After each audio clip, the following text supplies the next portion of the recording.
It's time for another question with Curiosity Box.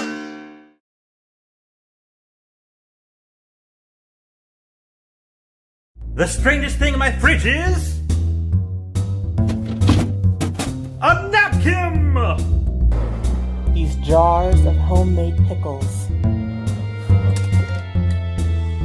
Ooh, fermentation. Frozen banana. the DNA of a strawberry. Nutritional yeast.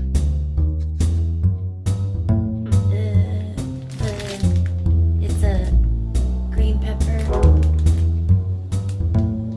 don't know if it's good anymore. It's not mine.